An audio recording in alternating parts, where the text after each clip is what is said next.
اللہ اللہ اللہ اللہ۔ یہ جو وبا ہے یہ بعد میں بھی کئی موقعوں پہ پھیلی ہے۔ اسلامی تاریخ میں حضرت عمر رضی اللہ عنہ کے زمانے میں سن 49 ہجری میں پھیلی مصر کے قریب۔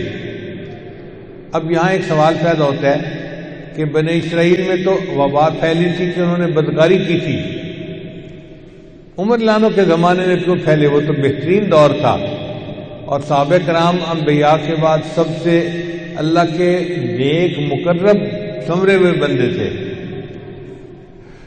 تو علماء نے جواب دیا ہے کہ اللہ تعالیٰ نے ان کو آزمائش کے طور پر اس میں آزمایا۔ اگر اس دور میں وبا نہ آتی تو آج ہمیں وبا کے موقع پہ کیا کرنا ہے اس کی تعلیم کون دیتا؟ چنانچہ وبا آئی تو نبی علیہ السلام نے بتلایا تھا کہ اگر کسی بستی میں وبا پھوٹے تو باہر کے لوگوں کو چاہیے کہ وہ اس بستی میں نہ جائیں اور بستی کے لوگوں کو چاہیے کہ وہ باہر کہیں سفر نہ کریں۔ بستی کے لوگوں کو تو اس لیے روکا کہ یہ تو بیماری میں مبتلا ہیں ہی صحیح، اب یہ اگر باہر جائیں گے تو جہاں تک جائیں گے لوگوں کو بھی بیمار کریں گے، تو بہتر ہے کہ یہ گھر پہ ہی رہیں۔ اور باہر والوں کو کہا کہ بھئی وبا تو کسی دوسری جگہ پھوٹی ہے، تم اپنے آپ کو موت کے منہ میں کیوں دھکیلتے ہو؟ تم وہاں مت جاؤ، سیرگاہ بناؤ اس کو۔ چنانچہ نبی علیہ السلام کی رحمت للعالمین کے صدقے اللہ نے اس امت کو یہ انعام دیا کہ 5 بندوں کو شہید آخرت فرما دیا گیا۔ ایک جو بندہ طاعون کی وبا میں مرے وہ شہید آخرت ہوگا، یعنی دنیا میں اس کو شہید نہیں کہیں گے مگر قیامت کے دن اس کو شہیدوں کی قطار میں کھڑا کیا جائے گا، شہید کا درجہ دیا جائے گا۔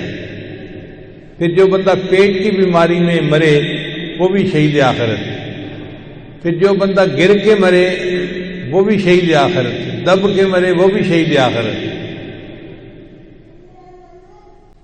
تو اس طرح 5 بندے ہیں جن کو شریعت نے شہید آخرت کا درجہ دیا۔ نبی علیہ السلام نے حدیث پاک میں فرمایا کہ جو لوگ اس طرح سے مریں گے، جیسے ایکسیڈنٹ میں اچانک موت آ جاتی ہے نا، کلمہ پڑھنے کی فرصت ہی نہیں ہوتی، تو ناگہانی اموات کو اللہ نے فرمایا کہ جو میرے محبوب کو امتی اس طرح سے مرے گا ہم اس کو آخرت میں شہید کا درجہ عطا فرمائیں گے۔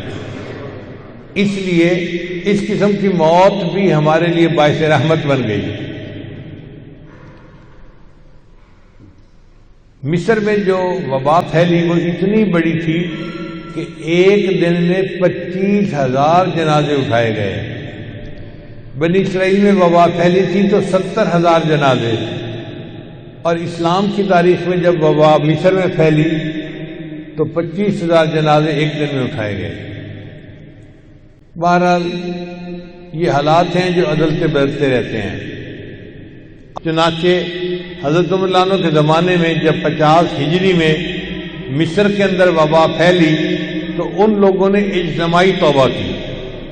کتابوں میں لکھا ہے کہ شہر کے لوگوں نے 3 دن روزے رکھے، شہر کے لوگوں نے مرد و عورتوں نے 3 دن روزے رکھے، اور تیسرا دن جمعہ کا دن تھا تو شہر سے باہر نکل کے انہوں نے اللہ کے سامنے اللہ توبہ کی، معافی مانگی، اللہ نے اس وبا کو ختم کر دیا۔